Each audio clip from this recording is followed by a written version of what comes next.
Hi everyone! Welcome back to my channel. My name is Glamour Ellen. If you're new here, welcome to my channel, and if you're a returning subscriber, welcome back guys. In this video, this is a part of the close collaboration of my group, the Glam Squad, and this one is a very special one because we are going to recreate Enns style on her birthday. And I would like to apologize that my video is late because something happened when I tried to decorate this family room. I fall from the ladder while I'm hanging my curtain because at that time I wear slippers. So listen, learn. When I do it again next time, I have to wear my shoes. Alright, so what I'm gonna do, I will show you my family room tour in Blue and White Chinoiserie because this is her favorite to style, and same as I do. I love chinoiserie, using this many times in my tablescape, my decorating in my home. So I hope you get inspiration, and if you are a blue and white lovers, this video is for you and I hope you enjoy. So you've seen before my collection of blue and white. That one will be scattered here from upstairs to downstairs in that pattern of chinoiserie. Alright everyone, I hope you get some inspiration and let's get started. To my friend Ann, happy birthday honey, and I hope you like what I did here in my family room in our favorite blue and white chinoiserie decorating. Everyone, her link of her video will be in my description box. Also, Sule of my Style My Colors video will be in my description box. And I hope Tammy can able to upload as well.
Everyone, I need your opinion. Should I paint this fireplace in white or I should leave it like that?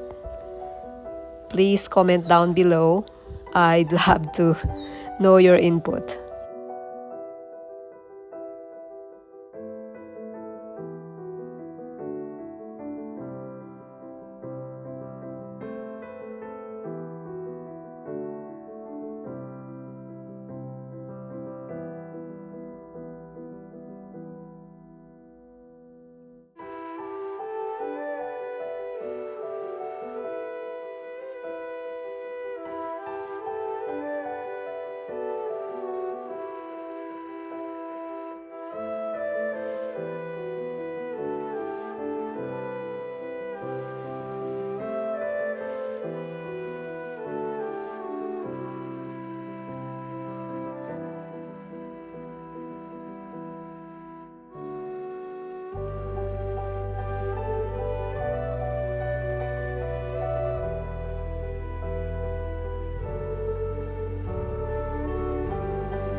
Alright everyone, so let's start from this chair right here. So this chair, I thrifted this from the antique store. And I only paid $10 for this. So you can use this one as, you know, when you do a tea party, like a small tea in your backyard, or you can use this as a chair. But for me, I would like to use this as my flower vase riser, or you know, a planter. I bought this one on purpose that I'm going to put my snake plants in here.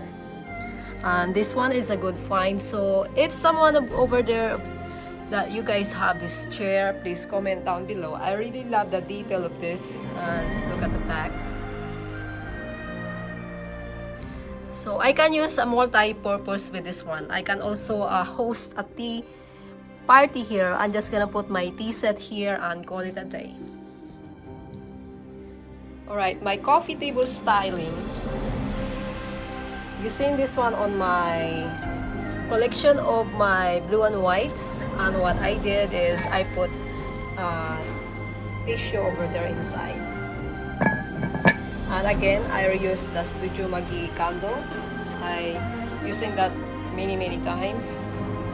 And this globe right here, this one came from, I believe, Target last year. And here's my ginger jar. I hauled this one, I think, last month or 2 months ago, and this is the first time I used them.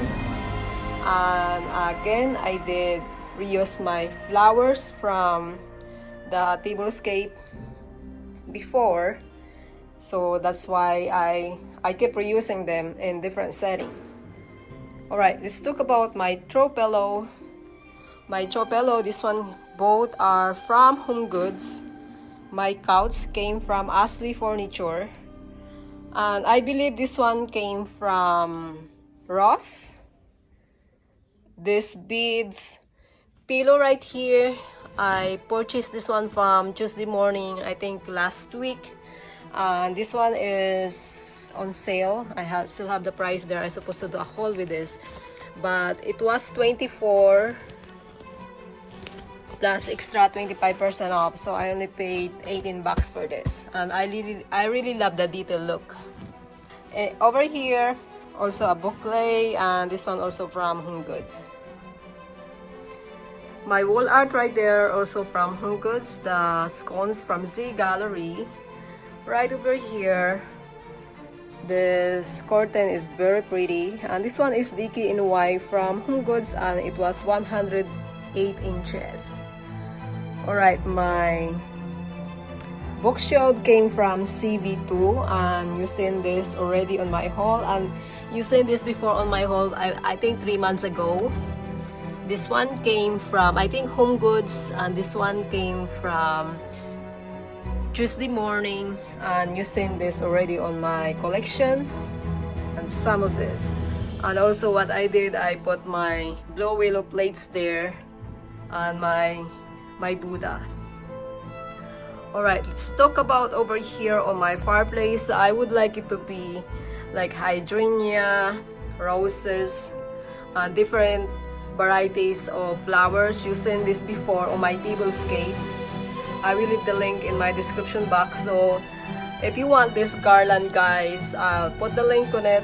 You can do a lot of things on this. So the garland by itself is this color right here, white, powder blue. What I did, I just put fillers on this. This one from Hobby Lobby, also this one from Hobby Lobby, and the rest are I already have. It is very pretty. Okay, on the top over there, my sunburst mirror, I thrifted that one from Goodwill, I believe 3 years ago. I have 2 of them. What I do with the other one, I put a riser on there so that it's kind of like tall. Alright, over here, my ginger jar, also from Home Goods. I have 2, the mother and the baby. Right over here, so this one is newly purchased from Ross. If you like this basket, it's very pretty. It was square, rectangle. And my blue willow pillow came from Etsy. And my throw blanket came from Home Goods 3 years ago. And right over here is all the same. So I thrifted this one and that one. And also my Buddha over there is already like 5 years old on me. Alright, let's talk about over here. My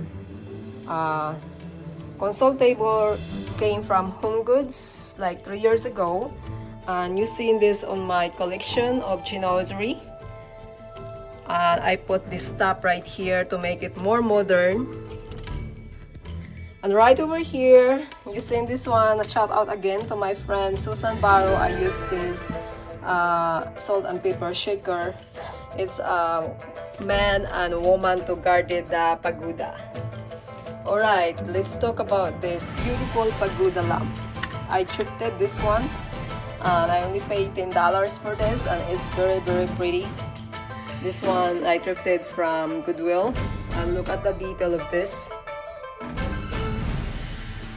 It's very pretty.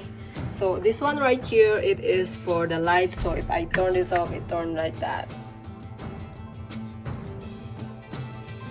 But I'm still hunting for a pagoda porcelain, and I'm really happy to find this one.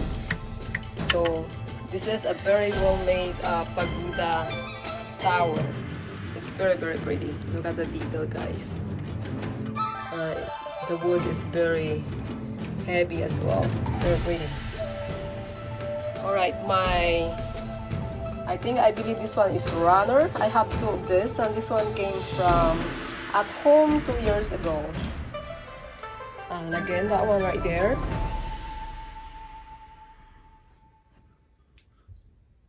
So this is my family room, how I style in blue and white chinoiserie pattern, and let me know if you like it, if I need to change something. So this one also will be featured in my home tour after our collaboration of blue and white. So the entire house will be blue and white chinoiserie home tour from top to bottom, downstairs and upstairs.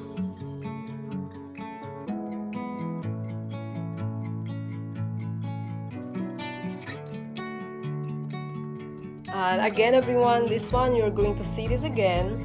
You know, I reuse all my flowers. This is the fresh flowers from Trader Joe. So I'm going to reuse that again in another side of the house. Maybe my entryway when I style it over there. Alright guys, thank you so much for watching, and I hope you get inspired to decorate with blue and white. To all the blue and white chinoiserie lovers out there, I hope this video will inspire you to decorate your home in a very classic decor pieces, and I love them. And I will combine my modern, glam, traditional, and vintage in my entryway in the next video. Alright everyone, thank you so much for watching, and I will see you in the next video. Bye bye! Be safe!